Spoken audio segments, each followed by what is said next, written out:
حضرت معاذ بن جبل رضی اللہ تعالی عنہ بیان کرتے ہیں، میں نے عرض کی، یا رسول اللہ، آپ مجھے نصیحت کیجئے۔ نبی اکرم صلی اللہ علیہ وآلہ وسلم نے ارشاد فرمایا،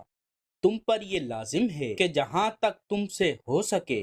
تم اللہ کا تقوی اختیار کرو، اور ہر پتھر اور درخت کے پاس اللہ کا ذکر کرو، اور جب تم کسی برائی کا ارتکاب کرو تو اس کے مطابق اللہ تعالی کے لیے نیا یعنی نیکی کا کام کرو۔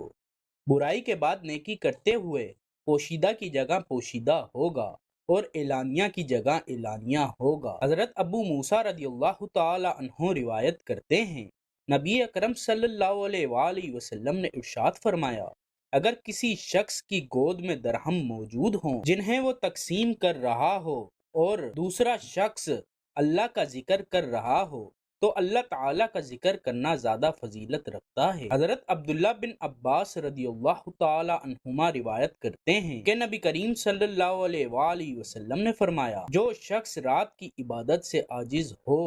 مال خرچ کرنے میں بخیل ہو اور دشمن کے مقابلے میں کمزور ہو تو اسے چاہیے کہ وہ اللہ تعالیٰ کا کثرت سے ذکر کرے۔ اللہ تعالیٰ نے ہمیں ایک ایسا خزانہ دیا ہے جس کے لیے نہ پیسے کی ضرورت ہے، نہ طاقت کی ضرورت ہے، نہ خاص وقت کی ضرورت ہے، صرف زبان ہلے اور میزان عمل بڑھتا جائے۔ اختتامیہ پیغام: اگر بڑے عمل مشکل لگتے ہیں تو چھوٹا عمل کبھی نہ چھوڑیں، کیونکہ کبھی کبھی چھوٹا ذکر ہی جنت کا راستہ بنا دیتا ہے۔ چلتے پھرتے، کام کرتے ہوئے، سوتے جاگتے سبحان اللہ، الحمدللہ، اللہ اکبر پڑھتے رہیں تو یہ چھوٹا عمل بھی بہت بڑا اجر بن جاتا ہے۔